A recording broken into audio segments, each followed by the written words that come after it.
And if he's calling us to a higher level of praise, and we hide that level that he's calling us to, then we will find ourselves not being responsible for that level. Now let's hit the word hid, because if you look at that word hid, it would look like he was doing a good thing.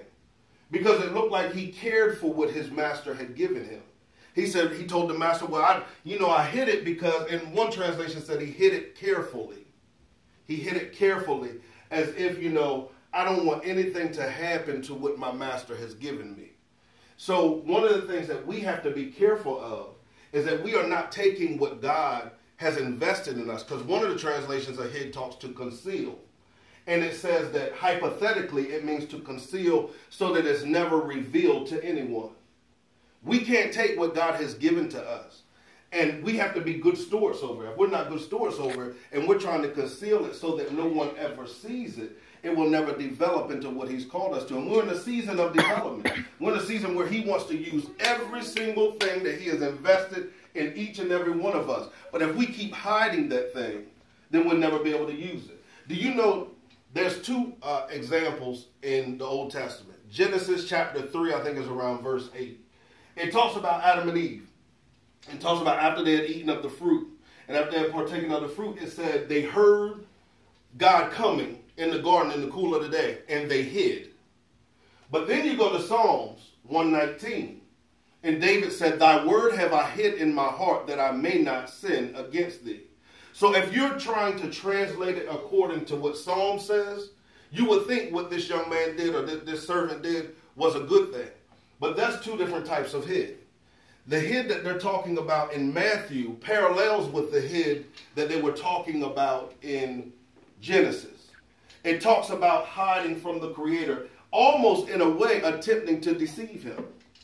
When we hide what he's called us to do, or hide what he's invested in us, or hide our ability to do what he's called us to do, honestly, we're almost being borderline deceptive. We're being deceptive. And it's not, no, I can't say almost being. We're being deceptive.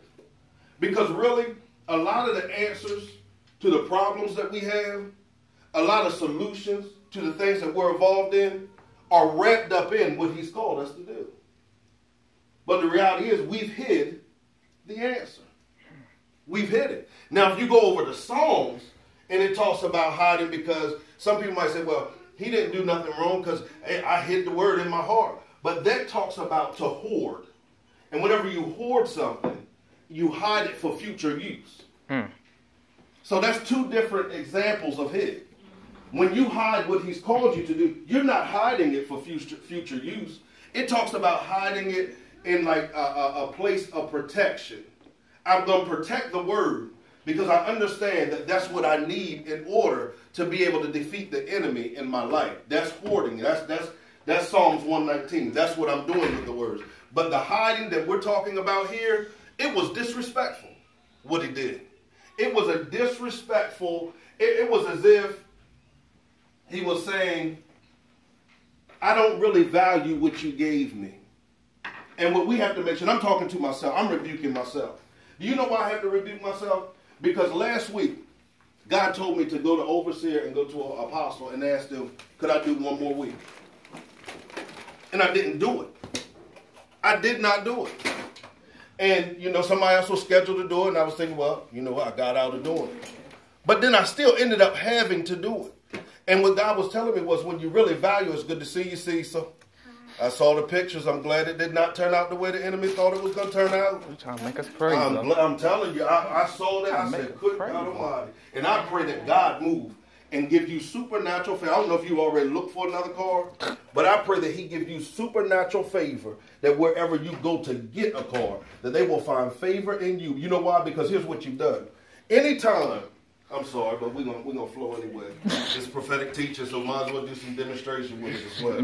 Demonstrate. In the Old Testament, there was a woman, and she built a room. She made room for the prophet. Every time the prophet came in town, she made sure the prophet had a room. He had somewhere where he could study. He had somewhere where he could rest. He had somewhere where he could relax. That's the same thing that y'all have done.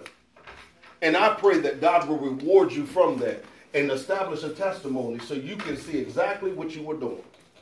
But I praise God that it did not turn out the way that. And I was telling the apostle, I said, she praised God like crazy last week. And sometimes we don't know what our praise is for. We don't understand exactly what's going on with our praise. That's why we can't hide it. That's why we can't hide it. So I challenge us today. No longer hide your gift. No longer hide your talent, your ability. No longer hide your praise. But every opportunity you get, I don't care where you're at, I don't care what's going on, break out in a praise. And it's not always you don't have to dance if you don't dance, but I'm talking about where you give God the glory that's due unto him. Because sometimes what we do is we half give him glory.